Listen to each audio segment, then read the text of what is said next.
Ladies and gentlemen, welcome back to the Total Entertainment Podcast. Today I have a whopper guest.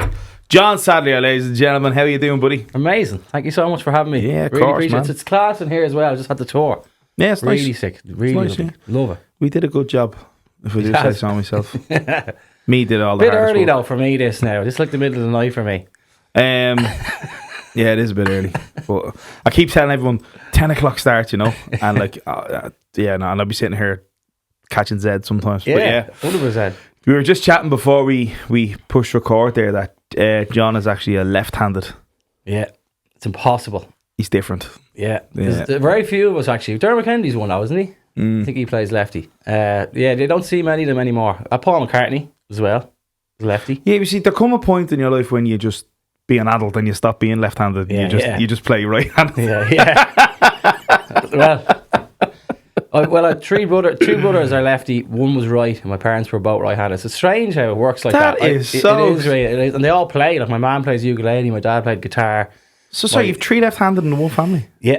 Yeah, and we That's all play bizarre. guitar, which is strange. So there was always plenty of guitars floating around the house, you know. Have you ever got in touch with the Guinness Book of Records for that? Like, there's a chance. There's a serious chance. Rare breed. But I was just saying, like, it's so hard to buy a guitar for a lefty, like, because there's loads online. You go online, you find them, no bother. Yeah, of course, yeah. But if you're looking in the shops, you go into the shop, like X Music, a massive one, you go in, there's probably about 3 guitars that are for lefties. Yeah. And it's impossible. You go in and play them, and one of them is going to be like ridiculously expensive, and then the other two probably, you know, be £100 or something. You're not going to want to spend on either of them.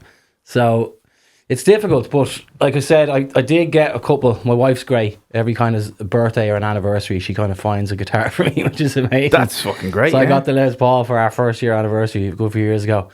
But I was saying, when I went to get it fixed, because it's never in tune, like, so literally I sent to this guy. I found this guy, a local fella. I was like, it looks like a nice shop, whatever, on the outside. So it was grand. So I brought it down to him, pulled into an estate. I was like, this is a bit odd. Where was this?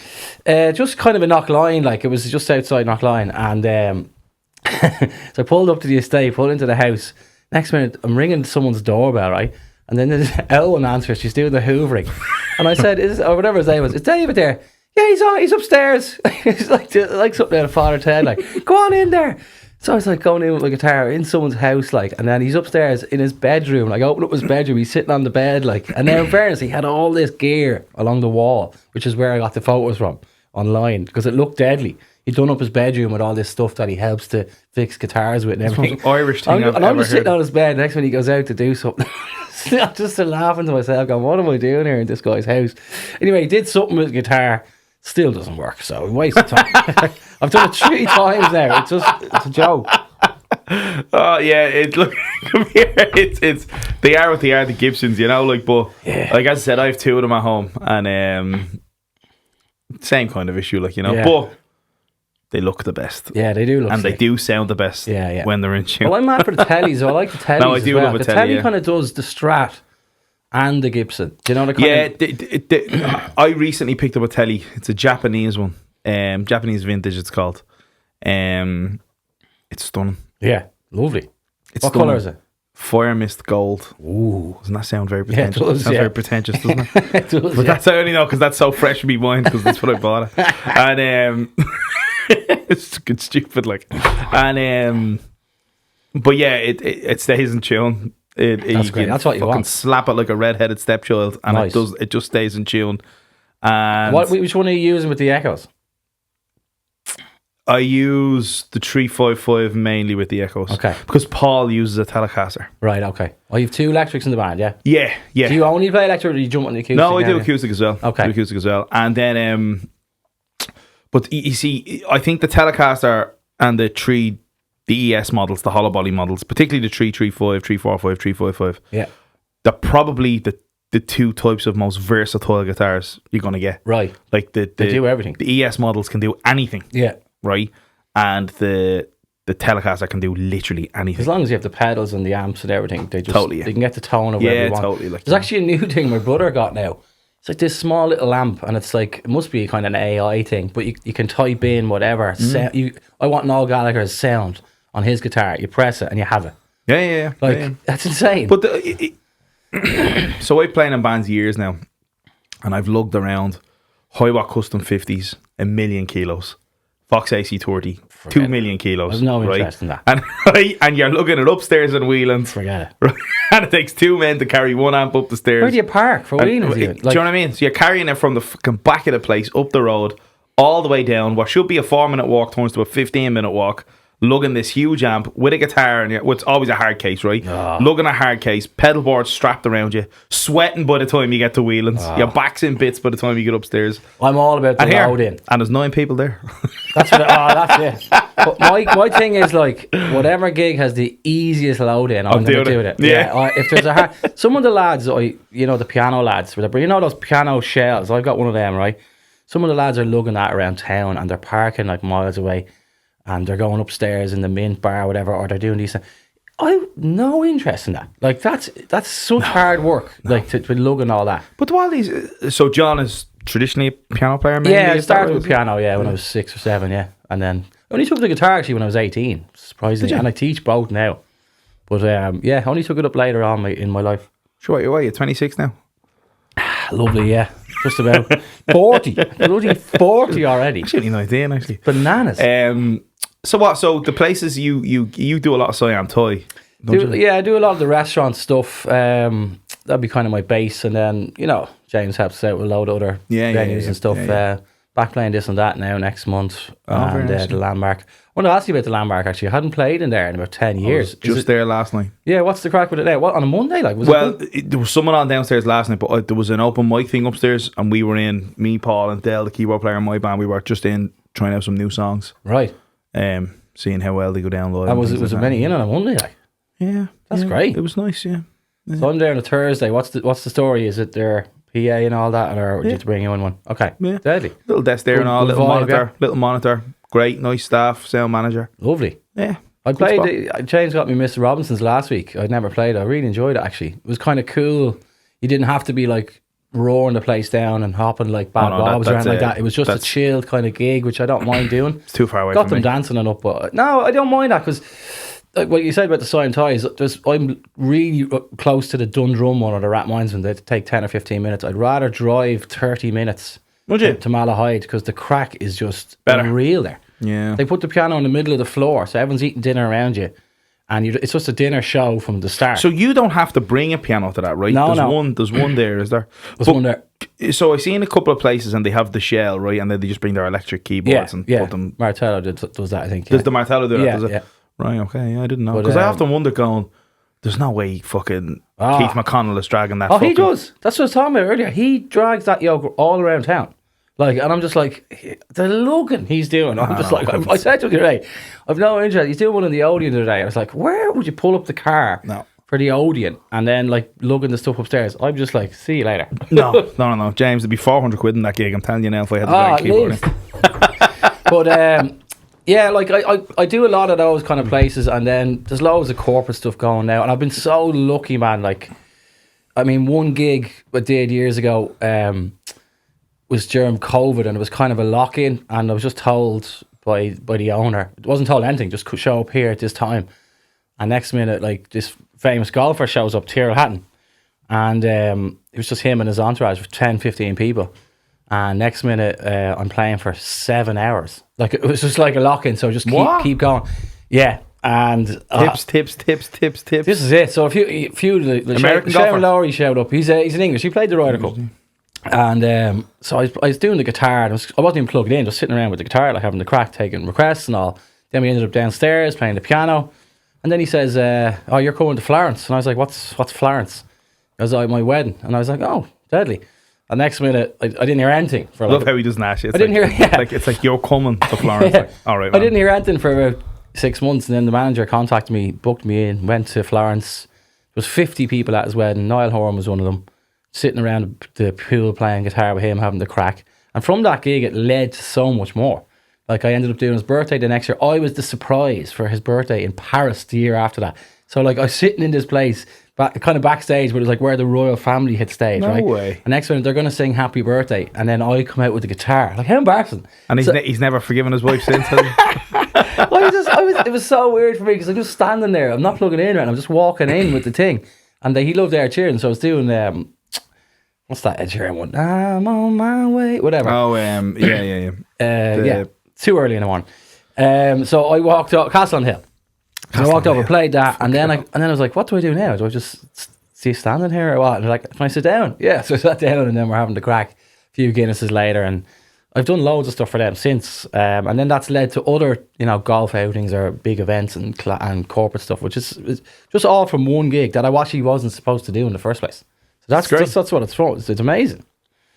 Wow. That's and so there's a couple of guys that do that. Connor Clinch has done that once before. Connor Clinch I think it's Connor Clinch. I've seen his Instagram recently, flown over to do a wedding in a couple of places and things like that. Yeah. It's luck, really. You're like, well, obviously you have to be decent. Like, you're not going to get you back if you're not. Yeah, I mean, I've been offered to do all the the cruise ships and stuff, but do you ever think about it? Alan does it, doesn't he? Yeah, Al does it, doesn't he? I don't know how you. It's for a younger guy, isn't it? I know. Listen, I was offered before, and they told us it was like 6 out of 7 nights in a row. I'm already done because I can't sing for that many nights. I scream when I sing. Yeah, I'm kind of the same. I'm not that I scream, but just it's a big vocal. Right? Yeah. So I did a vocal. I think I spoke about this before. I did a vocal school thing, right? The singing school thing. It was called Bel Canto, and it was like kind of opera type thing. Right, okay. So it's a big voice. I mean, yeah, you need it's a big sounding type thing.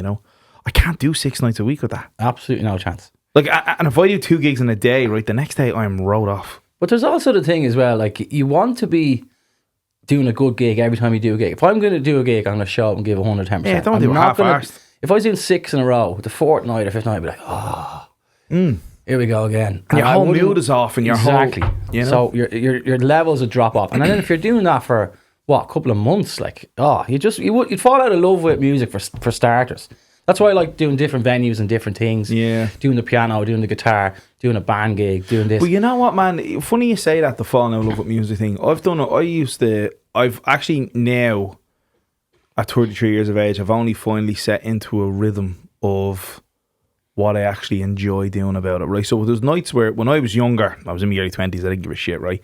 But like, I don't do Mondays and Tuesdays anymore. Yeah.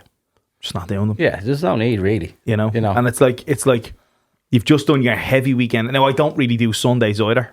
Do the odd Sunday, but I don't do many Sundays. Yeah.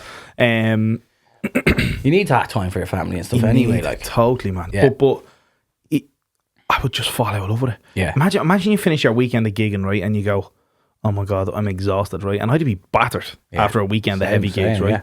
Like a Saturday night gig, if I'm up there and I'm doing 110% and we have the place rocking and the place it's bouncing and it's like, in the moment, I'm buzzing, right? Yeah. And when I go home later that night, when I walk in the door, I am still buzzing and I'm still wide awake, right? If the gig finishes at 12:30 and I get everything down, I'm home by 1:30. 2:30, I'm still wide awake sitting on the couch. Oh, yeah. Just watching the television going. You just need that time to wind down. Totally. You know? We used to do the Black Door like 4:00 in the morning. You'd be finishing. Yeah, see. And like, I don't even know if it's still going. Now, imagine if you had to get up and do it again the next night. Like, imagine after that you were doing a 6 to 8 somewhere chill. Yeah. You almost need another mental one to get you through it. Totally. Because if it's a chilled one, it's kind of like, oh no. You need just energy. I always hope that there's going to be a savage crowd there to keep you getting through it. But people don't actually realise as well how tiring it is. Like, people say, you're just standing there singing a few songs. I know, yeah. I think when you're given that much emotion and that much energy from your voice or whatever you're doing, it's so tiring. Especially if you're doing it for 2 hours, 3 hours straight. You know what also as well? I think it's the level of concentration that gets you exhausted as well, right? Yeah. So you're playing, hitting a stomp box if you do, singing, reading lyrics, trying to judge a room, kind of all simultaneously. Yeah. And you're trying to give 100% to everything. That is fucking exhausting. But there's also those gigs where there's no one there and you're watching the match, like, but you're singing and playing. Yeah. And then you realize after, how did I just get through that song? I was concentrating on the game. It's just muscle memory. So I had this chat with who was Jamie? Jamie Duff was on. And I had a chat with him when we were talking about, I was telling him about that I'm doing the TikTok lives thing now at most of my gigs, right? And it works really well. Ask you about that. Yeah, it works really well. We'll talk about it. And, but like trying to concentrate on that but the place is packed in front of me. It's like, if I concentrate on these people, this tends to suffer a bit. The watchers start to drop off because you're not responding to comments. Okay. You can't really. Right? Yeah. So you try and do 50-50 type thing. I've commented and you'd be like, hey, John, sometimes. Yeah. If it's quiet enough, you can. But I want to ask you about, what's the thing with the, like, 5,000 for this song, 10, why, how does that work, or what's the story with that? So, what I use that as, I think a lot of people do. Maybe they must do. It's just an idea I had, right? So I quickly learned that. You started that? I've seen some. No, I don't want to put. I didn't start it. Okay, but I don't know the science behind it. What's it do? Like, so I don't know why everyone. I'm not saying I started it. I've seen people doing it, but why they do it and why I do it is probably different. Right. Okay. So I realised that the more people that like your stream, the more watchers it brings in. Right. Which means more followers, more engagement, more whatever, right? Which is the world we live in now, right? So I just put up saying, like, I've constantly got requests from Mr. Brightside, Wonderwall, whatever the fuck, right? All the white people national anthems, right? Yeah. And so I just realised, right, hold on, well, if you want to hear me fucking play Wonderwall and I don't really want to play it, then you're going to smash that screen 8,000 times. Right, okay. Oh, so if someone can do it that many times. So, like, if there's 35 people watching, right, that's if what I mean. they all press it at the same time, that like counter is going to get to 8K in no time. Oh, really? Because I was thinking, like, I've seen some people doing that. It's like they'd have 80K or 100K for one time. Like, and there's 4 people watching. I don't know how. No, it's never getting to that. Yeah, right. And I suppose they know it's never going to get that. But the idea is that, what if it does? But I didn't realise that you could keep hitting the That's thing. what happens. So you keep tapping the screen. Okay. And then there's a light counter up the top left. Right. And that's what, when that hits the target corresponding to what's on the screen, we'll do the song. I'm too old for all that TikTok. So I don't know how to use half of it. It's just a way I've learned to just be accustomed to the whole thing now. Right. Yeah, you kind of have to, though. It's the way today is.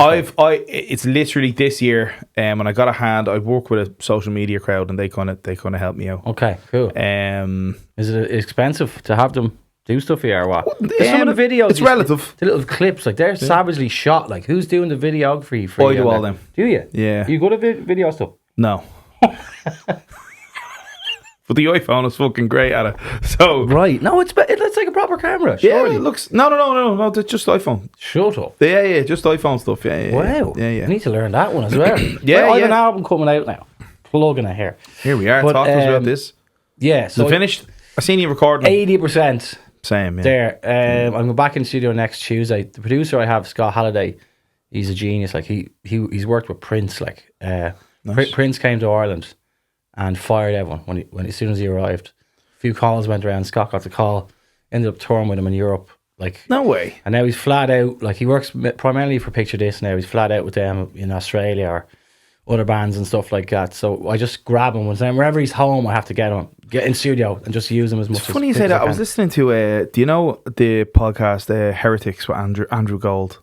No, I don't think so. No, it's a great podcast. He's all different guests on, but he had this. They were talking about the Ian Watkins thing from Lost Prophets. Right. Okay. He died in prison. Yeah. Good riddance to him. Anyway, there last week or the week before, but he had this guy on this morning or yesterday. It was only half an hour, like, but he was part of one of the support bands for the tour for a Lost Prophets tour. Right. Okay. But and he was just saying some mad stuff, what was going on and things like that. And I'd say it's crazy. Oh man, come here, you couldn't say it, you know. Yeah. But he was saying that they got into chatting about Prince, right? And it's just me. It's funny you say that. Apparently, Prince is the reason they have to put the explicit lyrics thing on albums. Really? Because his lyrics were too sexy. No way. That's how it started, like. Apparently I would have thought it would have been like Slipknot or any of them lads. I would have thought it would have been the rap scene. Oh, rap as well, yeah. That's what, you know, that late that label, 90s or mid 80s NWA. hip hop, type thing, you know. I would have thought, but no, fucking Prince. Apparently his lyrics were too sexy and were too back in the day to have. That's mad. So they had to put explicit whatever the thing says. That's crazy. Isn't that wild? Yeah, it is. What a marketing tactic though. Imagine being the first person to have that. That's what. That would make genius. every teenager want to go, oh my God, I need to get that album. Man, the amount of kids I teach now, and I'm like, so what kind of music do you? Rap. I'm like, we're on the piano here. Like, we can do Still Dre, maybe. Yeah, but don't tell your mum and dad. Yeah, do you know what I mean? Like, or at the start of Eminem, Lose Yourself. Lose Yourself. And I was like, well, come on, lads, give me something here. Where's the Oasis kids and all that? You know what I mean? Yeah, well, come here. That's what we've been saying on this podcast. If you're a young guy, 15, 14 years of age, or girl, and you're looking up to somebody to play the guitar, who are you looking at? Like? But there was a stat the other day. There hasn't been a number one single from a band in 10 years. I would have said longer, but it's 10 years, is it? Crazy. Sex on Fire was probably the last big number one, was it? Crazy. Yeah, probably. Yeah, I don't know. Which is almost 20 years ago. It's mad. What do you think the reason is that McDonald's music stuff, you know what I mean? That Taylor Swift kind of took over that kind of genre. Yeah. And it's all the same stuff. When I'm teaching the kids, like, it's hilarious how I can just go, right, here's the 4 chords from a Taylor Swift song. Now I'm going to play all the other songs in the charts using the exact same thing. Yeah. And they're like, how did you do that? And I goes, because they're all copying each other. It's all just a formula. Like, there was 3 chords a couple of years ago, right? I think it was like A minor, F and G, C right? and G, just the 3 chords. And it was Stay With Me, Sam Smith. Then you could go into Happier by Ed Sheeran, exactly the same. And then the start of a Niall Horan song, Waiting Here for Someone. I was like, they're not even in a different key. They're all these 3 chords. Yeah. And I was like, how are they getting away with this? Like, well, come here. Like, the chords and the structure, you can't really do anything about. No. But the melody. Yeah. Like, I listen to some stuff and I go, here. Yeah. You know, like, this is literally for like. Well, you my know? wife the other night, we were crying, laughing, we're having a few drinks, watching the Late Late and that the Kingfisher band. And I like Kingfisher. They're a good band. Like, the Killer song, they're playing it. It's Fairy Tale. My wife hadn't heard it. No, she goes, what the hell is that? Hold on a second. She gets the phone out and it's like the Dubliners, or the Pogues, roving and roving and roving. Oh, right, yeah. And it's literally the same little melody throughout the song. And I was like, she's like, they've definitely copied that. Yeah, like, well, that's what they all do, is it? Everyone does it. That's it. And someone said to me that Killer song is just Fairy Tale New York, you know? And, and I did a show on Sunday for the local swords GA club here. The ladies won the Camogie. Shout out to Fingalians. Ooh. The ladies. Mad bastards that night. Man, Jesus, the crack was 90, right? Oh, God. Fucking mad bastards. But, and they were requesting, like, current songs. Right, okay. You know? So we're up doing them, and one of them was the Kill-Ass song, you know? Yeah. I've never gotten a reaction to a song like that in my life. Really? Now, I said to them, I said, look, I've never played it before. Yeah. So I don't know how the melody goes. Yeah. Right? I just heard it's like Fairy Tale New York. Yeah. So I got the chords up and I said to the girls, look, there's a second mic there. I always bring one. Yeah. If you want to sing it, I can back Happy you. days. No problem. So the girl gets up, has the microphone. Kill la la la la. Oh my God. Man alive. You couldn't, the vocal, I was pushing the vocal channel to the max, right? It could not go any louder. And I could not hear her. It's so low, though, for a man even. But I brought it up like 4 keys. Right, okay. Because the female vocal, I tend to bring it up 2 or 3 anyway. Yeah. You know, unless the female singing it naturally. But, so we brought it up and, man alive, it was like, it was crazy. It was insane, you know. And come here, I'm sure it's a fad at the moment. I think it is a fad. I think the lyrics as well are kind of Irish. They're real Irish, and let's back the local team kind of thing. And so many people can relate to that. And they're talking about areas where they're from. But that's what, when we're trying to write songs, we're trying to tap into that kind of stuff. Do you know what I mean? Yeah, I do feel it's a little safe for me. Right, yeah. You know, like I listened to you on I've watched all the other shows. Brilliant job, lads. And you're unreal at it, by the way. Cheers, and you were talking about that, how you need to step outside your box. I think so. When you're writing. And I think that's a really good idea. For this album, for me, I've kind of gone back to what I know, because I'll show you one of the songs later. I wanted to write an album like an early Oasis thing, and I started with one song and it was brilliant. But is that your thing? Is that your That's what I wanted to do, right? Right. And then I was like, we're going to go with this. And then I couldn't really write anymore of those type of songs, and I needed help. So I just scrapped that and I went back to what I know, which is kind of like pop rock, kind of Coldplay, kind of Corona's Codaline kind of stuff. That's what I was used to being able to write simply enough. So that's what I've done with this album, and I just find it easier. But I did step out of my box in terms of lyrics with some of the stuff. Like I heard this unbelievable story about my granddad's brother. In 1922, he was in Belfast, right? Right. When he was 18, he was a violinist. and he was going to his mate. He was Catholic, obviously. He was going to his mate's house, who was a Protestant, to play violin together. And when he walked out of his house, he was shot in the head by a Catholic sniper who thought he was Protestant, right? And I never heard the story before. Oh my God! And his dad then, which would have been my great granddad, came home from the war and found his son dead in the street in Belfast. And I was like, that is the best story ever for a song. So I was fucking like, movie. Yeah, that's what I mean. So I was like writing a song about it. So one of the songs on the album is just about, like, it's called The Lines We Draw. It's about the division in the north and that. And I'd never had any relation to that at all. And does it have that real Irish feel to it? It's a little bit of a kind of a ballad, but not in the sense of a traditional ballad. It'd be more of a current ballad. Are you bringing in your mandolins and your violins? There is a mandolin in it in the bridge, which is lovely. Good shout, yeah. And I have a mate, that Dan, who plays that unbelievably. Can't play the fucking mandolin, man. The frets are too small. Yeah, he's just a freak with every instrument. This guy. So I'm blessed to have talented folk. Oh, this fella. I don't like them. This guy Dan in my band, like, if he's listening to this, he knows, like, he's just. He's got 4 or 5 albums on Spotify, right? And Top Man jumps outside the box. Wait till you hear it. I'll send you on his stuff. Every song on every album is completely different. Like, he did one that was kind of like something about New Orleans hip caps, right? And then there's another one. His last album is all piano. I didn't even know he played piano. Every song on it is a piano song about his childhood. What? And it's like, what? Like, he's just crazy. Like, he's a freak. And he writes down every single note on the guitar on a piece of paper. So he charts them like an orchestra for his guitar. That's crazy. He'd won his last album before this was a 28-minute guitar suite. That's the whole album, like, just for one song, and it's just all these, like, called the Botanic Gardens, all these little guitars coming in and out, like classical guitar. Freak. He's like a man, Jacob Collier. And I have him in my band. Like, Jacob Collier, yeah. That guy's a freak, isn't he? Yeah, but he has no idea how good he is, Dan. He's no idea. He can be playing any band in the world, like.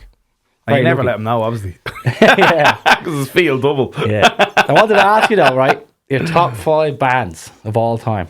Favourite or just general who I think is the top 5 best? Well, who are your favourite top 5 bands? In no particular order, it'd be Kings of Leon, Oasis, Stereophonics, Arctic Monkeys. Nice. How did I say there? 4. 4. And then I'd probably go U2. Nice. Probably. So all kind of in that genre. Yeah. Would you say? But because it's real. Yeah. You know what I mean? Like, it's real stuff. Like, you know. Yeah. Like, it's when, like, how can it's such an Irish thing to say I hate U2, isn't it? Like, how can anyone listen to what I think is the best song ever written by U2, right? I think melody. Yeah. People go, yeah, but it's 4 chords. Yeah, no, I know it's 4 chords. Yeah. But listen to what he's saying, listen to the message, and listen incredible song. It's incredible, like, you know. And Sunday Bloody Sunday. But even some of the like Every Breaking Wave, that, you know, the newer stuff, it's great. Decent songs. It's great, there. you know, it's super. I just think U2 are after the Beatles, they're probably the best band of all time. You think so? That's your so, yeah. Now everyone's different, obviously, like, but that's my kind of. See, I had 3 older brothers who all listened to music, and then I had my dad, so it was literally like I just absorbed all of this as a kid. Yeah. I had no chance. Like, I had to just take in whatever they were doing. But do you have a go-to band? Like, would it be Oasis, like yourself? Be, yeah. I mean, when I was 10, like, that album came out when I was 10, definitely, maybe. And my brother was like 15, so he was like, right, he had all the CDs, and we'd be sneaking into his room, nicking them and having a listen. Oasis shouldn't be for me. I was 2 and definitely maybe. Right. So Oasis shouldn't be. Yeah. My thing. I know, but listen, you can't deny. It just hits you when you hear it. You know what I mean? And people that turn around and go, Oasis are shit. I genuinely think, right, you have an opinion, man. I get it, right. But it's like saying Radiohead are shit. Radiohead are obviously not shit. Yeah, it's just not for me. Exactly. Right. And Radiohead, apart from the singles, isn't for me. But another thing he said on another podcast, it was like Metallica, right? Yeah, that's they'd be like in my top 5, right? Yeah. But you can't deny the genius of the music that I don't. play. Like, I don't. And it mightn't be your cup of tea. That's the thing. And come here, I get it. Metallica. Look, I'm not a metalhead whatsoever, but Metallica, from the outside looking into that world, are probably the biggest metal band of all time. Yeah.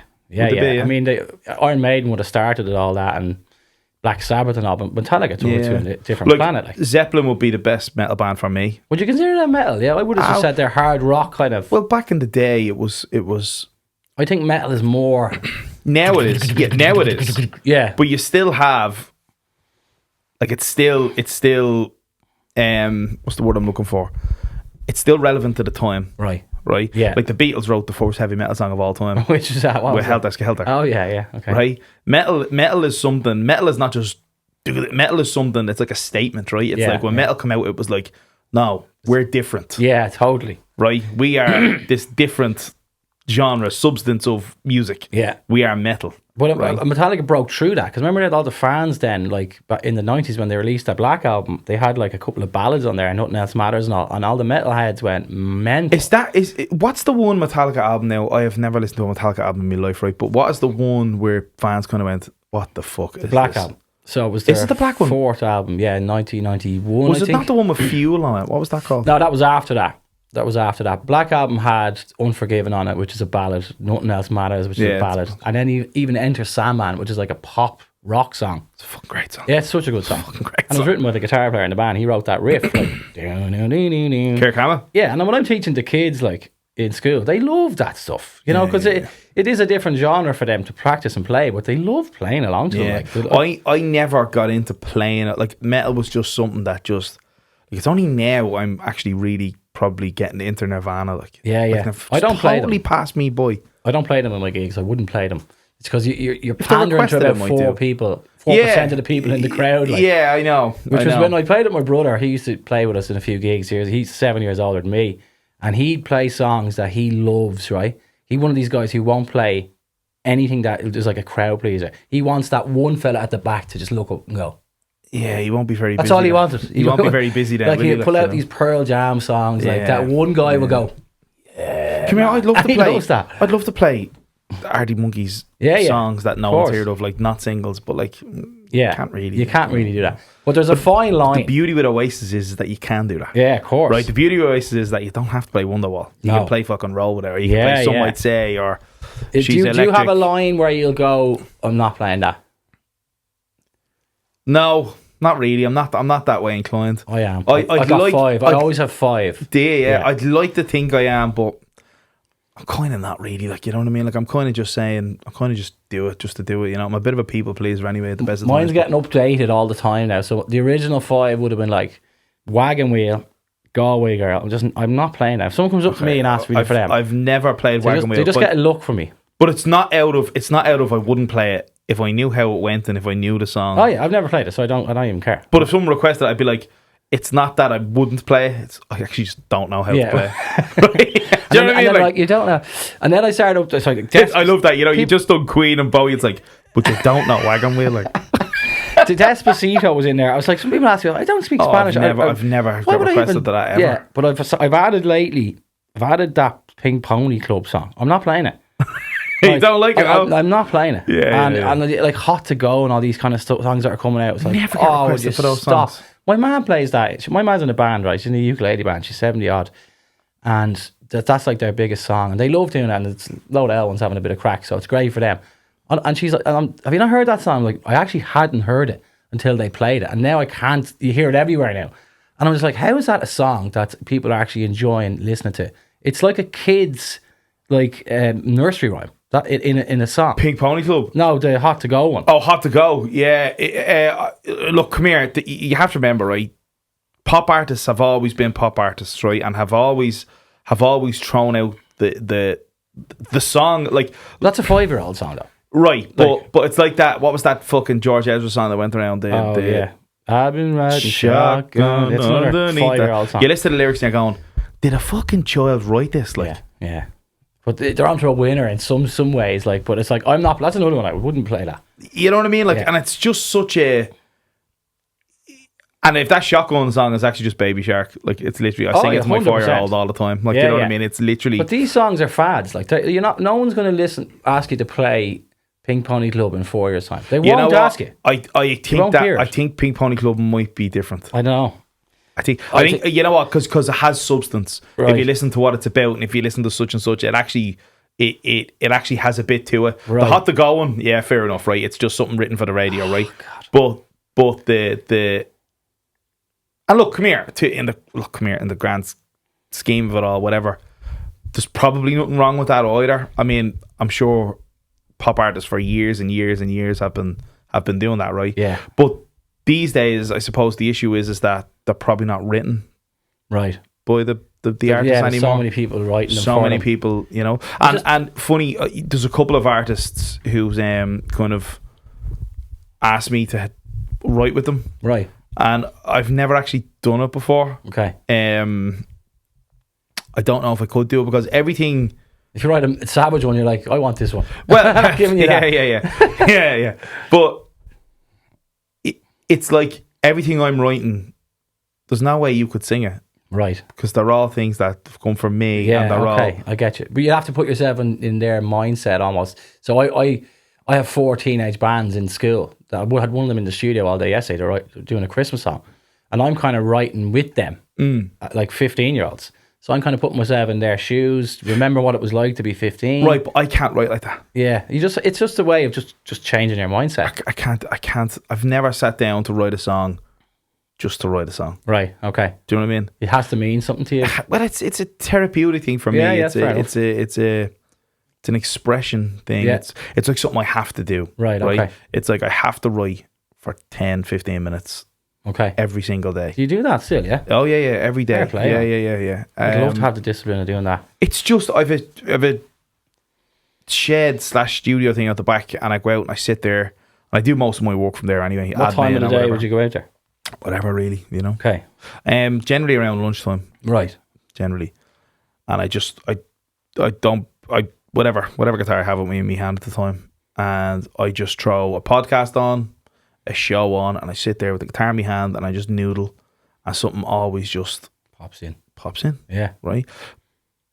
But it's like that analogy that a lot of people I've mentioned the views, like there's a pond everyone in the planet is sitting at. Yeah. All songwriters, and they're all fishing. But if you're not sitting at the pond every day, you're not catching nothing. Exactly. Yeah. Right? Sometimes though, like I'd be driving and like this melody would come into my head, and people always say just get out your phone, record it somehow, because I'll always forget it. Or the worst for me, so I'm a terrible sleeper. Just before I go to sleep, something will hit me. I'm like, that's class. Yeah. Remember that in the morning. But man, never remember.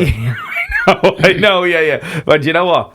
All the genius strikes at like 2 a.m. It's mental. I don't know why it is. I that's why I think that us as artists, writers, creators, whatever you want to, it probably doesn't matter what kind of field of art you're in, right? Yeah. It's like we're built different. Yeah. You know what I mean? And I don't mean that in a good way, in a bad way.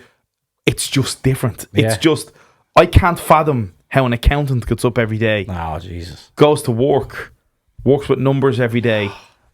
But He probably brushes his teeth to that shit. If you weren't doing music, what would you be doing?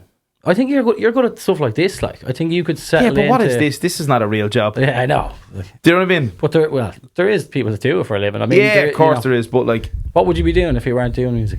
oh man, I don't fucking know. Honestly, I don't know. I'd probably be doing. I did sales for a while.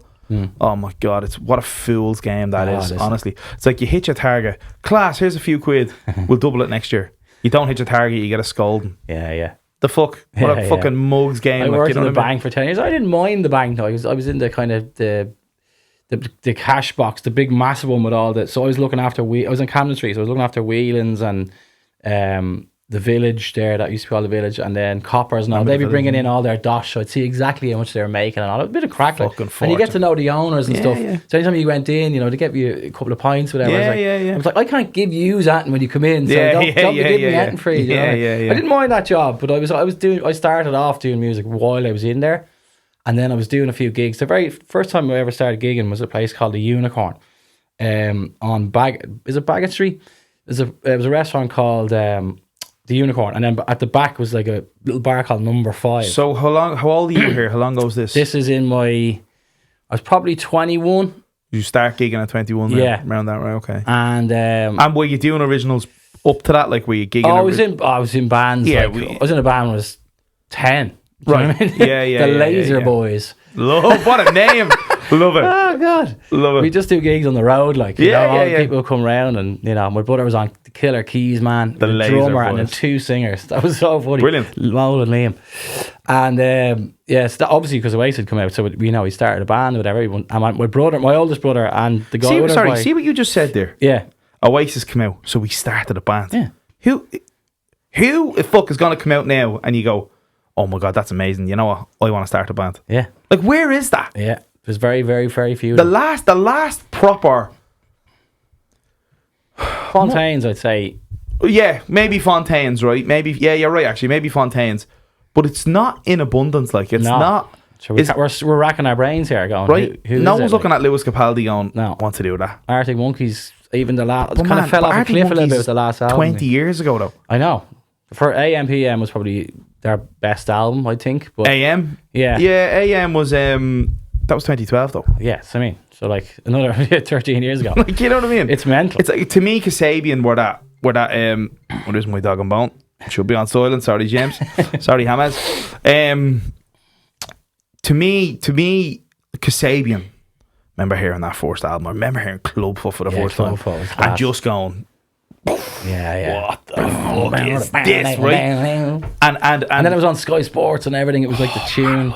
And then I remember getting the record from where I think I robbed it from my uncle. I can't remember where I got it anyway. I remember putting it on and hearing like Clubfoot and LSF and like Process Beats and this, and I'm kind of going, Jesus Christ. Like, what is this? Yeah. This is so different to anything I've ever heard before. Savage. And do you know how I got into them? Noel Gallagher in an interview said there's a band called Kasabian opening up for us on the next tour. And you go, fucking hell, they must be good. Must be good, yeah. Check these out. And then you hear Clubfoot and you go, I'm sold. Yeah. Sorry, I didn't mean to interrupt you. Just when you mentioned that time, I just thought that was so fucking right to everything I've been saying, that like, you know, Oasis came out, so we had to start a band. Yeah. That's what I mean. So that was when you were 10, and then when I was probably 17, 18, 19, there was Draft. That was just, again, local lads around the area who all had the guitar.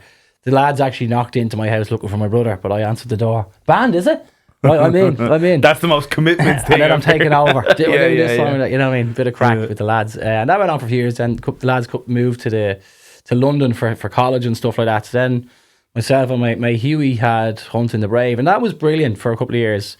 We recorded a couple of songs which we literally released last year, like 9 years later. Did you? Yeah. Hilarious. But we got to play in the main stage at what's that one in Cork? The Independence, which was deadly buzz for us. The whole day, just the excitement of it. The only thing was there was a choir on before us and there was no one in the tent. Like, so we're like screaming at people, come on into the tent, you know what I mean? So it was a big gig for us, and we released a couple of songs that did pretty well. Then that kind of finished up, and then since then I've kind of just haven't really done. I've just been gigging, and then I said to myself, I turned 40. I was like, I've never released a solo project. I said, I'm just going to work on this now. So I wrote the songs in the last year. One of the songs I've had for 13 years, and I've played it at gigs, and guy gave me 50 quid one night to play it, and I was like, how did you even know that? He goes, I was here last week, you played it. Will you play it again? And that's going. And you were like, will you come next week? I would have done it for free. You were like, maybe will you come next week? I'll play it again for 50 quid. Like, so, yeah, brilliant. So that's definitely going to be my first single because I've had it for so long. And that song, like you're saying about songs just come to you, I'll never forget writing it because my brother was getting married and I was sitting at the piano dressed in a full tuxedo at my mum and dad's house. And by the time he finished the shower and got changed, the song was done. The whole song. Yeah, man, that sometimes it just falls out of the sky. Yeah. You know what I mean? Sometimes start to finish. And people are going to say when I release it now, which is funny, that sounds like Lewis Capaldi, right? And I have the original recording, 2013, when he wasn't even around. I was like, there you go. Yeah. And I can't wait to show that in people's face. Yeah, it's funny. The song, before we come on, my song Game Over, that we were chatting through. Well, I hope you know. So I was at a gig in the Tree Arena, and this is how this song came about, and this is how my brain is just wired to work. Right, I'm fucking constantly on the prowl for material, whatever like that. Right, so we left the gig. I'm pretty sure it was the Killers. I think it was the Killers, and we left the Tree Arena. Smashing gig. Always Killers are always amazing. I think the singer's terrible vocal. I think yeah, he's not. But as a front man, he's the dog's flattest vocals. But as a front man, Yeah, he's good. Like a good band. Jesus Christ. But anyway, we left the gig and my mate left and I went, right, whatever. He was going Southside and I was going back home to Finglas, whatever. And so we got on the Jerry Lee, the Lewis, right? And we're going back into fucking Henry Street to get the bus home. And this couple were fighting on the Lewis, you know. Fuck, man, I'll never forget this, right? And I had my headphones in, right? And I take the headphone out for a little nose, like, you know. And she shouted at him. She says, "Yeah, you're a prick," or whatever, like that. And I was going, "Oh yeah." It's getting juicy, like, you know. And then she shouts at him, "It's done. It's game over for us." And I went, great lyrics, great line. Yeah. Took the phone out, wrote it. I wrote the first and second verse on the way home. Yeah, you know. And then I specifically remember him saying something along the lines of, "You make me feel like such and such and such." And when I got home, I just remember that, and I was thinking, well, I hope you know just how it feels. And then it just kind of, I just fucking got spewed out of me then the rest of that song. Yeah, that's and that's again, all you need. it came in about a half an hour. And if that wouldn't have happened if they did. If I hadn't have been on that Lewis at that time, that gig, that song wouldn't exist. Crazy how that's. It's just, and every song on the record is on this one is pretty upbeat like that, kind of rocky. Yeah. I don't really have many songs that aren't right. You don't want to write them. No, not that way. No, just I'm tired of lads crying into acoustic guitars. Right, yeah. Do you know what I mean? Yeah. The fucking rock and roll is gone. I know. It's not saying that. That was my idea for that other album, like, and I just got stuck in a rut, and I was like, these songs aren't coming out the way I want them to. I don't get it, man. The people just love a lad moaning with an acoustic guitar. I don't understand. But the idea that I had for that album was, and this was a rule, no acoustic guitars in the studio at all. That just was my electric rule. guitars. Yeah, that was the rule. Okay, yeah. Now the song we came out with, I'll show you after this. It's banging, and I'm teaching in a school called Mezzo Music. Shout out to Mezzo. I got one of the kids in there. He was only 17, 18, but he was serious shredder. Right. And I said, "Will you throw a solo down for me on this track? I want to hear the solo." Like, it's like Slash. It's like this 17-year-old kid as Slash. He did like 4 solos, and I said, "I actually love the first half of this one and the second half of that one. Can we blend them together?" And it sounds like one smooth class solo. Class. And it's a banger of a tune. Like, it's kind of bring it on down type of vibe. That's what I was going for with that song. It's I wouldn't say I have a rule of no acoustics. Like, pretty much most, if not a lot of them, have acoustic in the back. Yeah, and they're just the type of constants. Yeah, exactly. You know, and it creates this, because I kind of use this in a song that's not acoustic heavy. Yeah, acoustic leads. There is a couple of them. This is a percussive instrument. Yeah, in the back. Okay, right. So you put it under the mix, and it's din din din din din din din din din din din, and you'll never hear it, right? But you will feel it. You'll feel it. Yeah, that's the thing you want. But yeah, the new album that's coming out, there's loads of acoustics on it. that other idea just went out the window. But you know what, man? It's not a bad thing. It's just, when I say I'm tired of lads going into guitars, I just mean it's just everywhere, and everyone just sounds the same. Yeah. And these lads that like so last night we did a show, right? And it was look, come here, small crowd. It was busy enough. Upstairs, the Landmark, it only holds about 50 people. Right. I'd say there was 40 in. If you're doing a gig like that, are you paying your lads in your band, or how? Are you all happy to do it for nothing? So you're making a loss there. Yeah. Right. Yeah. You're just doing it for to get the tunes out there and get. Yeah. So I filmed it from the phone. I put it on stand on the table in front. Okay. So we got a bit of content out of it. Okay. So it's content that I can now use for the next couple of weeks. Right. Okay. So that's the way I'm kind of thinking. The problem for me going forward, because if I do perform these songs in the album, I need the band. Like, you could do a gig on your own, but it's not going to be the songs that are on the album.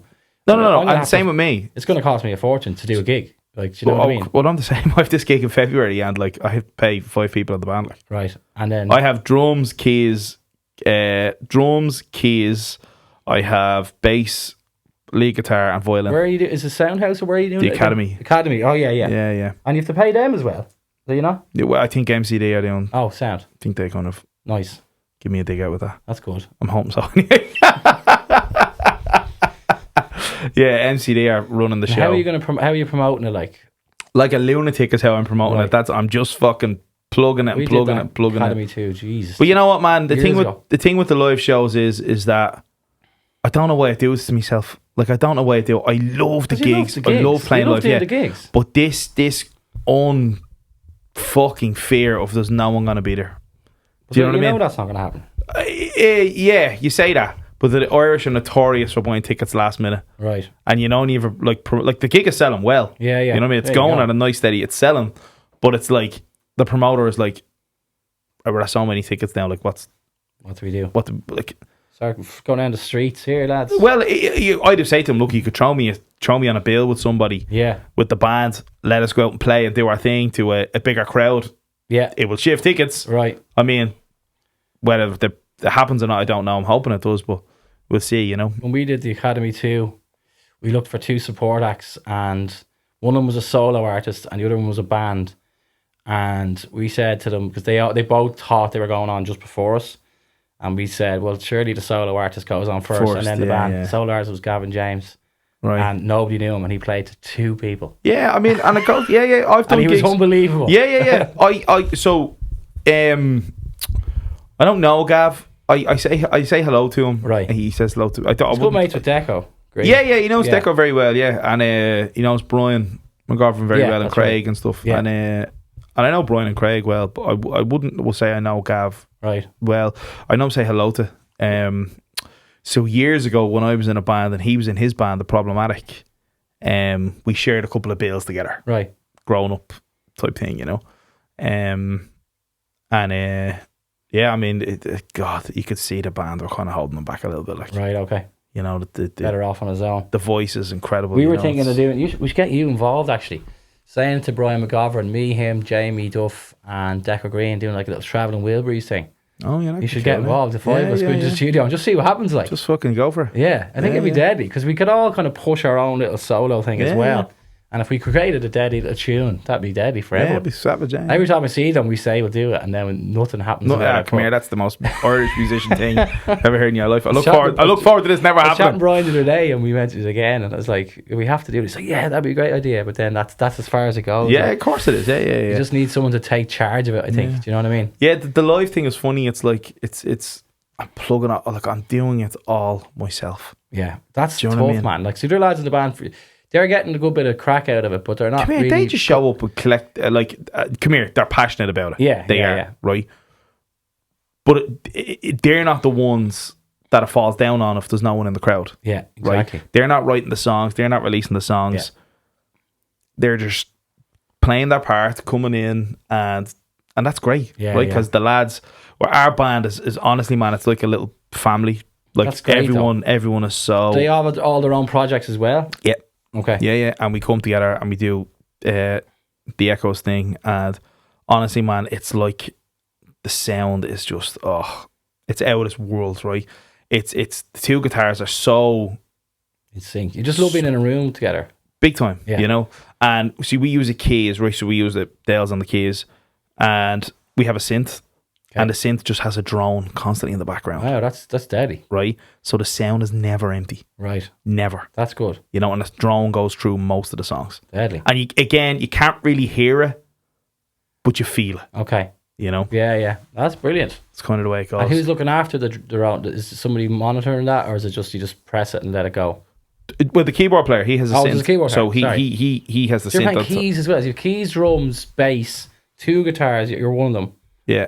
So there's five or 6. And a violin player. 7. Yeah. Jesus. How much are you giving them each gig? Fucking fortune, man. Even if the gig sells out, which fucking, I won't make any money out of it, like, you know. Oh my God. You know. That's mad. But it's just for the love of doing it, isn't it? Like, look, man, it's I often see people like Kate Nash recently. Did you see this? Oh no, even more recent again. I was chatting to Ronan here last week on this, and Ronan is the drummer in my band, The Echoes. Right, okay. Right? Oh yeah, I watched that, yeah. We had a guest fallout last minute. I had to bring him in. Okay. He's slightly interesting. No, he's good. No, he is good, and he's a great drummer, and his band Gather the Lost, another great band.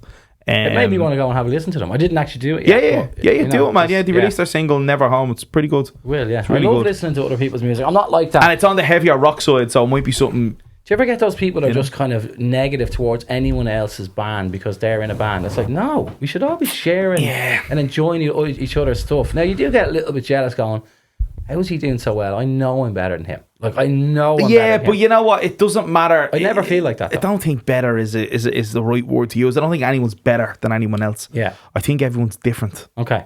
And I think Well, that's I important. always, because I'm a teacher, so I'll definitely be judging their vocal It's nothing ability. to do with you being a teacher, John. No, You're a fucking musician, and that's it. Yeah, but I'll listen to someone and going, right, that was flat.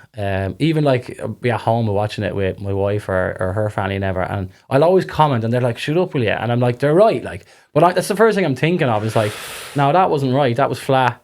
You know, like you said about Brandon Flowers earlier, it's like I know I'm a better singer than him. You're a better singer than him. He's a terrible vocalist, like. Yeah, he's as a singer. Yeah, he's Even not. Chris Martin, like, he's not an amazing vocal. He has a thing about him that's amazing. He's one of the best front men in the world. He has a style, but his actual vocal ability, if you put that up against Roy Orbison, forget it. Like, there's a different level of ability there. I mean, who do you put out there? Right, let's say let's make your dream band here now. I've done it before. Actually, I did it on my website, so I'll tell you now. So the lead singer was Roy Orbison. Actually, no. I changed it last minute to Jim Morrison, just on the basis of a front man. Right. I wanted like the style. I went for the kind of who would be the best band to go and look at rather than go and listen to. Because if you're going to listen to it, Roy Orbison is the best voice I've ever heard. He barely opens his mouth, and it's just the power that comes out of his mouth. It's just like nothing else. On bass, I actually put Paul McCartney because I forgot he was a bass player. I just thought he was a guitar just player. that talented. He was, or Phil Lynott. There's another one that you could throw in there on bass. Yeah. Lead guitar. I initially had Led Zeppelin. What's his name? God? Jimmy Page, and I ended up changing it to Prince after I watched that solo he does on the George Harrison song. Yeah. Couldn't believe how good that was. And then I've gone to snowball of watching all of his stuff. And Prince is one seriously talented. The Batman 2 movie. Yeah. He did everything on that. Everything. Yeah. And I'm just looking at him going, oh, this guy's a freak. He has to be in the band. He has this vault of like thousands of songs that no one will ever hear. Yeah. And then the drummer, I went with the Dave Matthews Band drummer, Carter Beaufort. I just loved his style. Right. It's just hands are just going all over the shop. He's just barely doing anything. And you have a keyboard player? I didn't actually bother putting in one, even though I'm one. Like traditionally, it's what I am. I always felt like they were the nerd in the band. What do you play? I play keys, and even the lads would slag me. Oh, you play keys, yeah? And like, I never put that in, even though that was my thing. So it's a 4-piece band. It was a 4-piece. Yeah. What would yours be? Drums. I'd probably go John Bonham. Maybe. Yeah. Maybe. Classic. Mitch Mitchell though from the Hendrix Experiences. Yeah. Yeah, man. Yeah. Or Keith Moon. He was a white guy as well, wasn't he? Even? Yeah. People always didn't realise that. And Keith Moon would be fairly. Oh yeah. Yeah. I'll probably go Keith Moon because he's a mad bastard. Eat the drums. Yeah. I'd probably go him for the personality, right? A bass. Doesn't really matter, does it? My daughter played the bass probably. Yeah. No, I'd probably go. A lot of people say your man Pino because he plays in so many different bands. John Mayer and other people like that. He's going to get around and he's known for being one of the best bass players of all time. I'm just like, really? Does anyone really care? For John Mayer, he's fucking. What does my uncle to say? He's Michael Bublé with a guitar. That's what he'd say. Yeah, I don't get the John Mayer thing myself, but it is what it is. Yeah, I'd probably go Keith Moon for personality. Bass, I'd probably go John Paul Jones. Maybe. Oh yeah, maybe. One, yeah. But if I wanted to bring a Led Zeppelin here already. If I wanted to bring a slightly more current though, I'd probably put Jared Followhill from Kings of Leon. Oh yeah. What about Phil Lynott? Fucking Phil Lynott, man. Class. But he was kind of the front man as well. Yeah, so. And also Tin Lizzy just like passed me by again. Did they? Yeah, I never really listened to them. Right. But what I have heard, I fucking love. But see, I don't think Oasis would exist without the likes of Tin Lizzy. Loads of bands would exist without the likes of Tin Lizzy. You know, if you asked Oasis, they'd probably mention a couple of those types of bands, you know. Probably, yeah. I'd go as a lead guitarist. Metallica wouldn't exist either without Tin Lizzy, and they'll tell you that as well. Oh, would they not know? Yeah, that was one of their biggest favourite bands. Yeah. Look, it's not that I'm not into them, it's just I never listened to them. Yeah, fair enough. Do you know what I mean? The heavy rock thing was not something. Go and listen to Live and Dangerous, the whole album. I've listened to Live and Dangerous. Yeah. It's a fucking super album. Incredible. But I don't know if Tonight is going yeah, super. I don't know if it's enough to pump me as the bass player of my all-time band. Yeah, fair enough, yeah. Do you know what I mean? We're spending too much time on bass here, man. Yeah. yeah. Right, let's go John Paul Jones then, just for the sake of it, right? Electric guitar, I'd probably go John Squire. Oh yeah, really? Yeah. Yeah, or Steve Craddock maybe I think from he's a Ocean great Colour player, Scene. but I don't like him. Do you ever see him on any interviews? He's a sour bastard, isn't he? No, I think he's trying to play this. You know the way Liam plays it down real cool, with a scowl on him. He's like, yeah, but Liam has a grumpy personality. old lad with a stupid haircut. Like, you're way too old to have that haircut. Way too old. Like, get rid of it. Get a hat on or something. Yeah, just got bald like the rest of us. You can't. And then I'd probably go Steve Craddock or John Square. Who's Steve Craddock? From Ocean Colour Scene. Oh yeah, okay. The most underrated guitar player. Right, okay. Oh man, alive! Check out some of that. So he plays lead guitar for Paul Weller. Grade 4, Trinity Rock and Pop. He plays lead guitar for Paul Weller as well. Okay, right, nice. He has done for years. I'd probably go Steve Craddock. Yeah. On the keys, then I'd probably take. Noel doesn't get a shout in the guitar at all or anything. No. Rhythm guitar. Right. Okay. But he has some lovely little. Oh no! His lead parts are. He's not going to tell you he's like Slash. Do you know what I mean? No, but he hits the notes. He hits the right notes. Exactly. You know, he hits the feel. That's what you want. Yeah, no, totally. But Craddock is okay. You know, Noel, like definitely put probably on the rhythm guitar. Slash songwriter in the band. Right. You know, who's your lead man then? Front man. Yeah. If I'm going pure vocals, I'd go Kelly Jones from Stereophonics. Lovely. I don't think there's been a better singer since him, to be honest with you. Yeah, I love his voice, love the gravel. Everything is he's a monster. The control is out of this world. The range is out of this world. The tone, I believe every word he says. That's the thing. Do you know what I mean? I believe him when he sings. That's it. I was saying that exact thing to the kids yesterday when I had them in the studio. The girl was singing. She's an amazing singer, Tamsin, and she was reading the words. And I said, "Can you put the phone down on this take and just see if you know them? Because I want to believe what you're saying. Yeah. I don't believe you when you're reading it off the thing. It's you have to be able to give it 100%. Like, give the emotion. Give the fucking passion. Give the... You know what I mean? Exactly. Give us that fucking balls. If you're angry, let us know you're angry. If you're sad, let me know you're sad. Exactly. You know what I mean? If you want to get this message... I look up Mr. Rider by Stereophonics, right? Yeah. Which Kelly always says that... he says, we went on tour and this journalist came along with us and he said he loved every gig. It was his favourite tour he's ever been on. And then he slated when he came home. And he said Kelly Jones went up to his house. Right, yeah. With a, as far as I remember, I could have this wrong now, with a baseball bat. Smashed the car up and was a drink probably joked out of his head one night, you know. And he wrote the song Mr. Rider after that. Why don't you tell it like it is? And it's like he's like the song I wrote in 15 minutes, but it takes me 15 years to explain. He says, right, okay, that's right. Cool, it's a great line, you know. But if you listen to the emotion, he's genuinely saying, why did you do that? Like, what would be your favourite phonics song? Performance Cocktails album has to be in the top 10 ever. Albums ever? Yeah. Oh. 10. I put a 10. That's a big shout. There's so many bangers on it though. Oh yeah, definitely, yeah. Like 5 amazing songs. Wouldn't Believe Your Radio, Plastic California, it'd be up there on that album. Bartender and the Thief. What's the one that's Pick Apart That's New? Still missing my favourite one. Think of it. Half the Lies You Tell Ain't True was on that. Just Looking. Oh, what a song. Yeah, banger, yeah. Love that. My favourite phonics album is probably... Yeah, it's probably Performance Cocktails. I don't think I know. Or Just Enough Education to Perform. Yeah, that's the only one. We missed a right on it. Yeah, War Gets Around is the first one with Local Boy and the Photograph. Those two. That's actually the first band I ever went to see live. Was Stereophonics. That's the same. That's why I'm so obsessed. In the Point Depot. 2005 was the first gig I was ever at. Oh, I can't remember what year it was. 2005. It was for the Dakota tour. Oh, I think it was on the Performance Cocktail when I'm a bit older. Yeah. That was the thing. 90s. So I'd probably have Kelly Jones singing.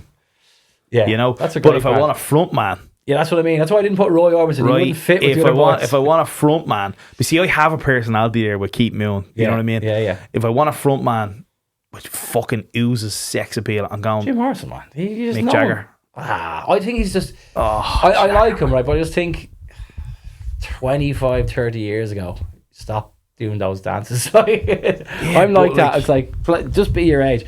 I love the way Jim Morrison was dead at 27. Like, he was gone. I love that he died at 27. He'd done it. He just smashed the arse off it and then he was done.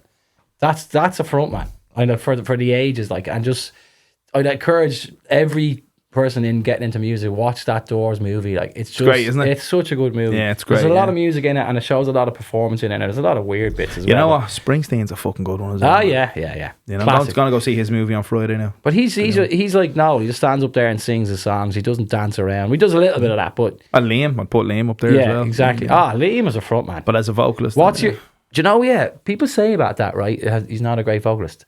No, I don't think that's true. Not that he's not a great vocalist. I think he had his day. Right. What do you think is his best song that he sings? Vocal? Yeah. Roll with it. Yeah.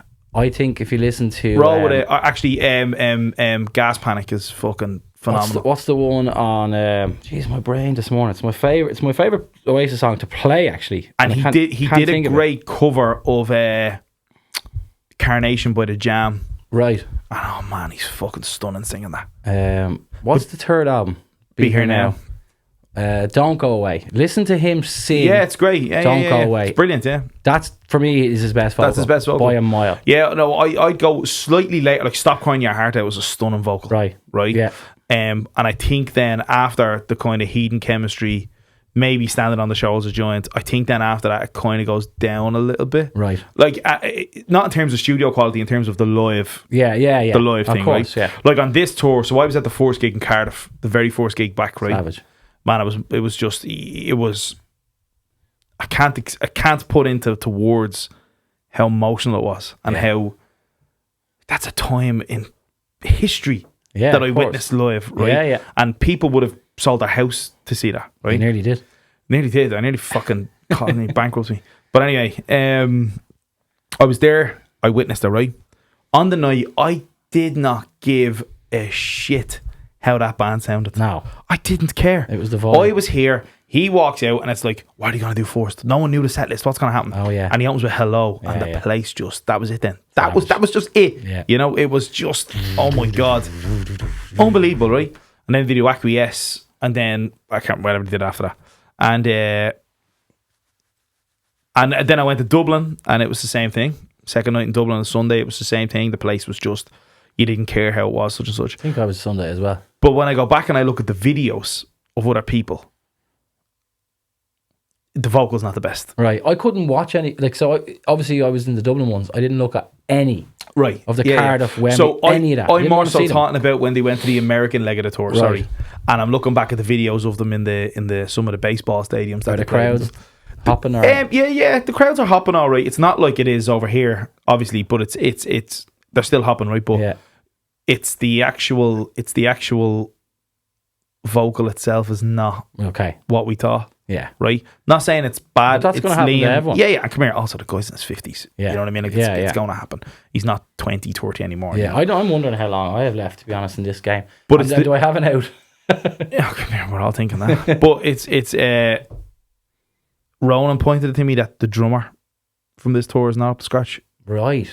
Yeah. I didn't even look at stuff like that. He's not doing the feel in Don't Look Back in Anger. Is he not? No, he's messing that up most nights.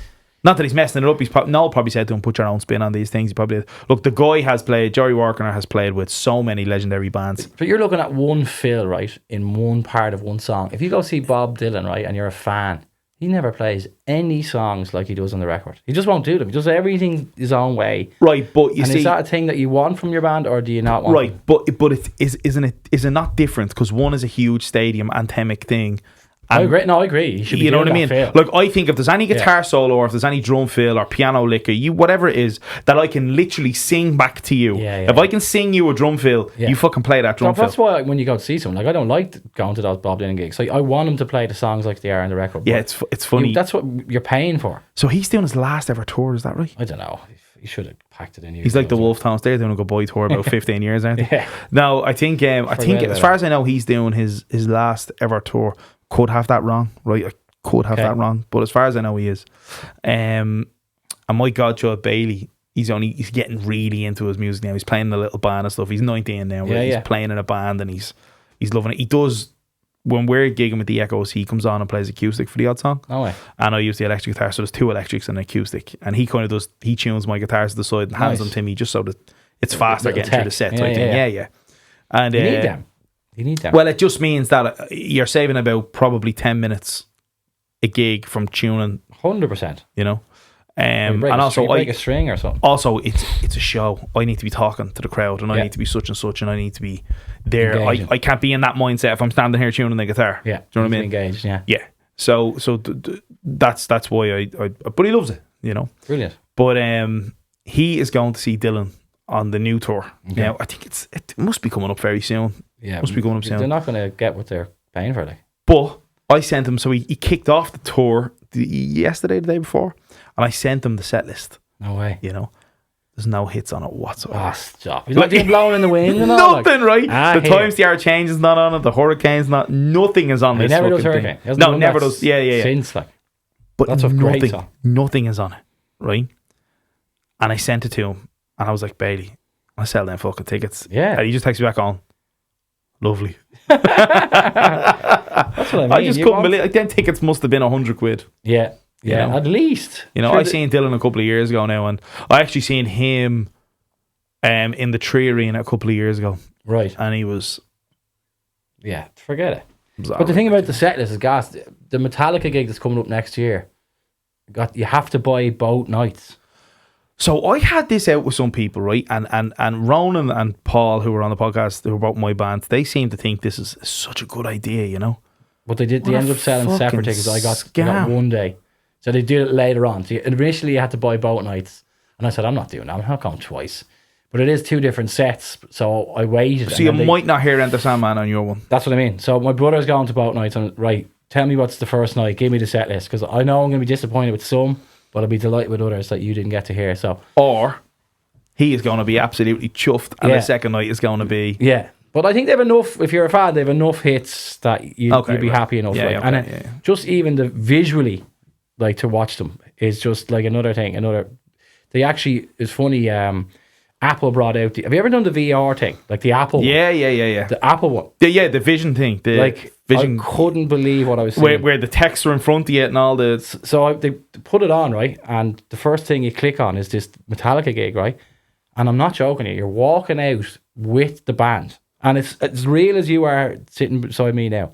James Hetfield's in front of you smoking a cigar, and you're like, what's going on? Like, next minute you're walking up on stage, and they have so many different cameras around the stage. I can't fathom that. It flips to one, and you're beside the drummer, and it's so real. It's the only problem is that they can't get it to work properly because it's all done by your eyes. So you look at whatever you want to look at, and you kind of go to that, and it doesn't work properly. So they keep getting called back. When they get this nailed, that's how people will. If you want to go see Man United, right? Yeah, you'll sit in Old Trafford. You'll be in Old Trafford. Yeah. And it's just crazy what they're going to be able to do. That's how people will go to gigs as well. You know what though? There is an element of me that agrees with you. It doesn't want to agree with you, but I do agree. But I don't think you are ever with a VR headset going to create that moment of me standing here and fucking John Lennon standing here, or you know what I mean, or whatever it is, like, you know, that magic connection of when someone who was lucky enough to be able to see the Beatles live. Oh, listen, and the energy you're getting from people beside you, you cannot recreate that. Yeah, no, and that's the only good thing for the likes of us. We will always have that live thing. I think for now, man. I went to see. I think it was the most. I don't know if it was the best gig I was ever at, but it was a special gig, right? When Oasis split up in 2009, I seen Noel's first gig in the Olympia as a solo artist, right? Do you like the solo stuff? I actually think it's just as good as Oasis. Okay. Yeah, I do, yeah. I kind of just, if it's not the lads, I'm not investing in. And I'm a massive fan. Honestly, man. That first Noel album was supposed to be the next Oasis album. I heard that, yeah. I loved Liam's stuff. You know what my problem with Liam's stuff is, right? Is that I did like it. I've been to see him on pretty much every time he's come. But I know what it's going to sound like before I hear it. Right. Does that make sense? For what it's worth. And I know it's going to have that Lennon-esque. That's brilliant. Yeah, it's a cracker. And what was the other one he did after that? Hey kid, did you know today's 16? Great songs. It's a great song. But I know what they're going to sound like before I put that record on. I know this is going to be Lennon-esque. Right. Yeah. Do you know what I mean? Because that's Liam in a nutshell, right? Yeah. I didn't know what to expect it's with Noel's album. F major 7 to A. Yeah. It's you hear it and you go, that's Lennon. Yeah, totally. Yeah. And with the phasey vocals type thing, you know, like I knew what it was going to sound like. He's giving you what he wants, you know. But it didn't when excite me. Out with the scissors and all that. I was like, yeah, but that was a piss take of what Liam said. Yeah, was it? Yeah. Okay. It wasn't real. Not fucking real. No singers with I scissors. wouldn't put it past him. I was like, what's he doing? No. But when I Holland, put on any of Noel's records, I don't know what it's gonna sound like. Right. Okay. That's cool. Do you know what I mean? Yeah, I must give them a bash because I just after they broke up and after I was like, because I was into Slane and that was the last kind of gig just before. Yeah. I was like, when it was over, it was over for me. And I listened to all their stuff forever, but I don't think I've heard one BDI song ever. Absolute tripe. I never heard one, so I can't even comment on it. And then Noel stuff, I remember What a Life came out and all that, and that was a great song. And I gave those songs a couple of goes, but then I just like, I'm not going to go see him. Didn't go see him. Oh no, man, it was the High Flying Birds was fucking. Yeah. And you know what's funny, right? Oasis were a band for 16 years. Yeah. From Definitely Maybe to Dig Out Your Souls, a 16-year period. Right? Is that right? 15-year period. Yeah. 16-year period. They were broke up for the same length of time. That's mad, isn't it? It is mad. You know what I mean? They were broke up for the same length of time as they were away for. Yeah. You know? It's and crazy. Noel therefore had a solo career for the same length of time. And Liam, essentially. Right, okay. The same length of time as Oasis were. Did Liam have a career? Was he doing that? Did Nebworth 2 nights in a row? Oh, yeah. You know what I mean? I would say. The solo stuff, yeah, when he came out with that. Talking about the BDI thing. No, BDI thing, it was apt. The lyrics were just, oh my God. Like, trying too hard. Or not trying hard enough. Right, I couldn't comment. It was just, you know what I mean? It was just, what rhymes with this word, right? Let's use that. It was, I don't know, okay. It was kid stuff, like, it wasn't Songbird again. More so Little James again, okay, you know, right. and it just wasn't good. Okay. You know, granted, I went to see them twice, but because you were seeing Liam Gallagher in the Olympia, that's what I mean. Yeah, you're just going. Do you know what I mean? Nostalgia. I didn't go, and I didn't catch on to that shit album he did with John Squire. Right. Yeah, exactly. Another thing I did. What the fuck was that all about? The songs were a muck on that thing. The interview put me off. Just with your man Scowly face sitting on the couch, John Ross or whatever else. I was like, this guy's an arsehole. Well, I was at the Stone Roses. I was at the Stone Roses. I've seen them 3 times. Yeah. Seen them in the Etihad. As well, yeah. The Etihad was fucking unbelievable. Deadly. It was unbelievable. It was. Deadly. It was amazing, you know. Really good, you know. I would have liked to see there, yeah. Do you have any kind of plans to gig this album? I'd love to. Cost like I had a couple. I can't comment on some opportunities, but I had some offers and possible opportunities to play some big shows, but it kind of had to be out before now. So I don't want to push it as well. I don't want to rush it. So I'm going to wait and then just see how next year goes. My wife's very good at marketing and stuff. That's her job. So I'm hoping she's going to pitch in here and give us a dig out with some of that. She has an idea for one of the first singles that will hopefully help it go a few views and stuff like that. I did have a video idea for the first single that I've had for 10 years, and it's an amazing idea. But I need about 10 grand to get it done. Well, you've had fucking 10 years to save up 10 grand, John. It's not a lot of money over 10 years, man. I know. So I think what the thing to do is, I don't know what the thing to do is, but release a couple of singles first, and then put the album out. That's the general way to do it. Isn't it? But so I'm having this this realization now. I kind of had it when I released this as well. I kind of made a mistake with this. If I could go back and do this again, I wouldn't. Is this a gift for me now? Are we all getting a gift of the album? You can have that, yeah. You can have it for a tenner. I'm joking. Honestly, I'm joking. Never give it away for free. No, of course I'll give it to you. I'm mad bastard. Don't give it away for free. Come all the way over here. I wouldn't take it for free. So I wouldn't release this as an album again. Why? I would have got fucking 2 years of singles out of this. You reckon? Single. Man, do you know? Because the world is ran on content. Yeah. Right? Yeah, that's the problem, though. There's fucking 10 songs worth of content that I could have put out to the world instead of dropping 2. Right. And here's the record. Okay, yeah. Do you want to do it that way, though? I think we're classic people that we'd want to. But the world here's a new album. No one's heard any of it yet. But John, bang. but people don't have the attention span. I know. It's not like it was. It's not like it was when me and you were younger, 20 years ago, whatever the fuck. It's not like that. I know. The world is not ran that way. It's horrible. You know what I mean? We're trying to change it, though. Let's go back. we don't have the power to do that. Absolutely not. Nobody has the power to do that. No. Because the social media generation, the X Factor generation, they don't have this attention span that me and you have of opening this album and going, this was produced by, he actually also produced another record I have. That's fucking great. Where's the connection? And who designed this and who did? Especially for one, if it's the first of your projects. Like I'm very good mates with the Coronas now. I think they're on their 10th album now or whatever. They already have that following now that they could just release the album. That's different. Yeah. Right. They have, they sell. Yeah. Right. Yeah, exactly. I don't sell. Yeah. Right. You have to so it's like, why don't I just put out content for fucking 2 years? Yeah. And this is why I'm saying this to Ronan, because those his band Guard the Lost are talking about dropping an album next year. And I said to them, have you toyed with that idea of maybe doing it? You know what I mean? Yeah. Like, you know. So I should have done it. Right. Because when I wrote this, it wasn't written to be a record, right? It wasn't written to be an album. It was just collective of songs that I had that was all written around the same period about how I was feeling, what I was going through, stuff I experienced, real shit. Yeah. You know, stuff everyday things people go through. Yeah. So I made it. Kind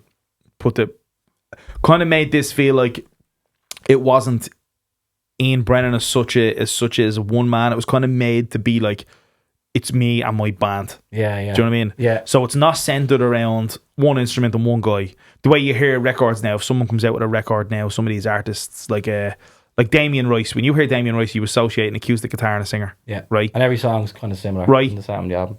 That's not what I wanted for this. Yeah. I didn't want that. I don't want me to be that way inclined, because I'm not that way inclined. I have a little issue with my album then, because I'd written 14 and recorded nearly 14 songs, and I wanted 11 or 12, so I wanted the opportunity to get rid of a couple. But the ones I've gotten rid of now are kind of the more upbeat ones. And I'm looking at the songs in the album and going, Jesus, 7 out of the 11 here are slow.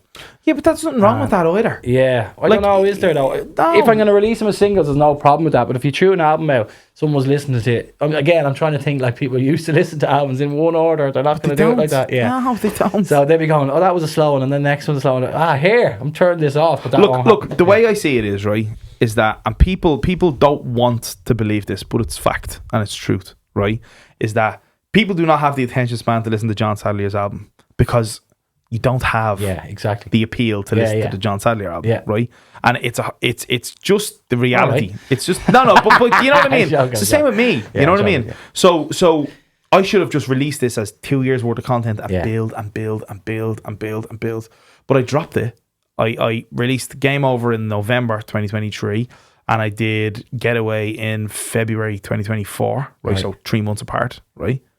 Then I dropped the album in March, I think, April. Yeah. Fucking nothing there. Have you ever tried nothing until the following February? So like Brian McGovern, chatting to him the other day, and I was looking at his thing, and he's like 70,000 monthly listeners. I was like, how do? He goes, one song got on a German TV show, and that's all it needed. Yeah, but how do you get it onto that German? Yeah, well, you have to have someone from. Look, I have a PR publisher to send it off. Yeah. Well, I have a publisher, and I think he's supposed to do things like that. Whether he does or not, I don't know. I don't really know what fucking publishing is, to be honest with you. I signed these fucking things, pieces of paper, going, oh yeah, no, God, I got to do it. I obviously have to do it like a fucking idiot, you know. And then I never told you the story actually. Years ago, when we were in the band Hunting the Brave, we were going to record a single, and I was looking at, we need a producer. We were going over to Grouse Lodge, Savage Studio. I wanted to go because Michael Jackson. I was a massive Michael Jackson fan, and he lived there. So I was like, I'm going to Grouse Lodge just for this reason, right? So we need a producer. We're looking at it, and I said, we have to get someone who's done Oasis, right? Because it was kind of an upbeat, rocky song.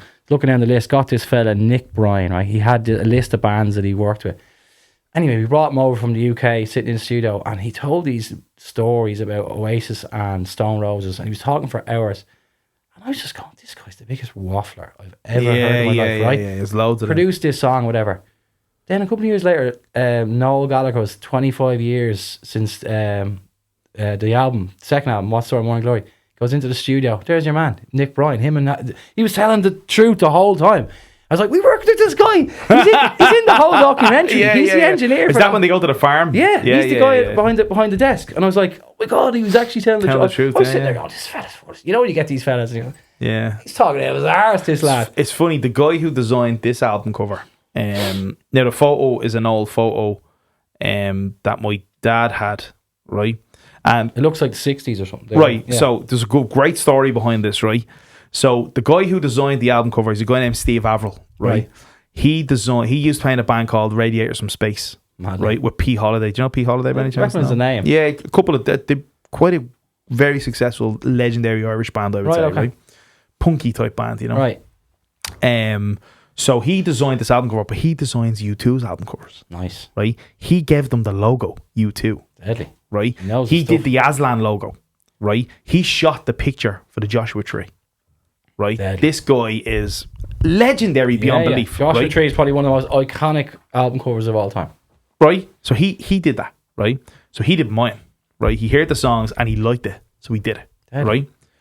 But it's just a photo from your dad. This photo, right? I found this in an old photo that my dad had, right? An old collection of photos that my dad had. He used to tell us growing up, me and my brother, that he was a part of a gang called the Ballybock Boot Boys. No way. Right? And I'm going, should be you and a gang. There's no way, you know. Yeah. So I found this old photo, right? I don't know where. Sorry, I said my dad had the photo. He didn't. I found this online, right? I found it online somewhere. And on the wall here, this part here, you can see it's a little brighter grey. Yeah. I had spray painted on the wall, Boot Boys Rule. No way. Right? Is it in the picture or did you So we took it out because I didn't want people to think the album was called Boot Boys Rule, right? Fair enough. So, but my dad used to tell us, no, we used to play in, fuck, do you hear me, man? I used to be in a gang called the Ballybock Boot Boys. Hilarious. Right? And when you were growing up, they would fight the mods and they'd fight the skinheads and they'd fight the... You know what I mean? It was just the way it was back in the day, in the 70s or whatever. And I say, no way. So Steve was able to get this photo and trace it back. That's the fucking flats where my dad... That's amazing. My dad probably knows this guy. It reminds me of the start of the movie The General. Do you know when the kids are robbing the... You know what I mean? That's what it looks like. So I was like, I have to take that. I have to, and use that as the album cover, like, you know? Deadly. But just a mad story of... Yeah. It's great, though. I have that bit of heritage in, your album. That's what you need. I need to start working on all that now. Totally, yeah. What's it going to be? Before we finish, I want to put something to you, right? So, we were out at my friend David Gilney, who's going to be coming on the play. Man, I'm all over the place. James, do this fucking podcast later in the day, man. My friend David Gilney, he had his play in the Lark Balbriggan there last week, and we all went there. It was a super show. And we went for a few points after, right? Yeah. And Glenn Matthews was another good friend of mine. He was a drummer of a band. Glenn would be older than me and you again, but he was a drummer in a semi-successful band in the late 80s, early 90s, right? And I said to him with a few points, if you're to take the top 5 UK bands, right? No Irish, just UK. No, just UK, right? Top 5 UK bands. Put them up against the top 5 US acts. Right. Top US acts 5 versus the top 5 UK acts, not just bands, acts. Ever. Right? Ever. Yeah. Who wins? Now, immediately you jump to the UK, you say the Beatles and the Stones and Bowie and Queen and Zeppelin and whatever, right? Yeah. Pick 5. Pick 5. Beatles, 100%. Stones. Stones. I'd go like Kinks as well, maybe. I know, but you're talking about the success, like, okay. Also, right? Also. The Who have, I don't know, pretty successful. But well, I would have went Oasis. Right, so like I would have changed a generation. Right, so I probably would have, but I wouldn't have even thought to put them in for some. I don't know why. I just go Beatles, Stones, Queen, Bowie, Zeppelin. Right, yeah, you're going back to that era of changing the mold. Yeah. I know what you mean, because they're the ones that are still inspiring people today or whatever, right? Yeah. Let's just take. But I think it's so much harder as well to be a UK band or an Irish band to go over to the States and do it than for a US band who have such a bigger country. If they take over that, they take over the world. Right. Do you know what I mean? So I think it's harder for the UK bands. Let's look at it in terms of quality then, right? Okay. And let's go against the top 5 US acts, right? Now, I'll just pull 5 out here, right? Elvis. So you're not just going solo as well? Well, the US bands wise doesn't stand you up might to struggle UK. there then, because I'm looking at Michael Jackson, who right. So I'm going Michael Jackson. Yeah. I'm going Frank Sinatra. Yeah. I'm going Creedence. Yeah. Elvis. Yeah. And like Elvis and Michael Jackson would beat everyone else ever already. Whitney Houston. You could go to right. I don't know, whoever. You could go to Zambia and go, who's Michael Jackson? They'll tell you straight away. Oh, I know. Yeah. You could go to the Philippines. That's what I mean. So you reckon the US has produced because I think it's easier. The best. If I think the US wins. If you're going bands versus bands, it could be a closer battle. No, I don't think so. If you're going solo acts, I think just what Michael Jackson did and Elvis did, King of Pop, the King of Rock and Roll. We're not going to chat about what Michael Jackson did. Yeah, listen, I used to get paid to dance as Michael Jackson when I was younger. No word of a lie. I used to do all the moves. John is going to moonwalk on this used to do table all now. the moves, take us all out. the singing, and I'd turn up to a bank and do 5 songs and get 50 quid. You know what's funny? I always say that's fucking great. That Yeah, and I was 16, 17. I always say that Thriller is just It's insane. It's not even my favourite album. But the song itself. Oh yeah, the bass line is literally dum dum dum dum dum, and it doesn't change. Yeah. It doesn't do. It goes through the whole song. But the genius of him was he'd have all those instruments in his head. Yeah. And then tell people what to do. Oh, he was Quincy Jones was also 50% of the genius, right? But Michael Jackson, man, the vocal on Thriller. Yeah. His vocal. Oh. Even going back to the... you want to be a corpse not to dance to these songs, wouldn't you? Like, of course. But even just going I mean? back to the battle thing you're on about there, not being sexist, man, but like Madonna, you could go into the female era. That's what I said, Whitney Houston. Yeah.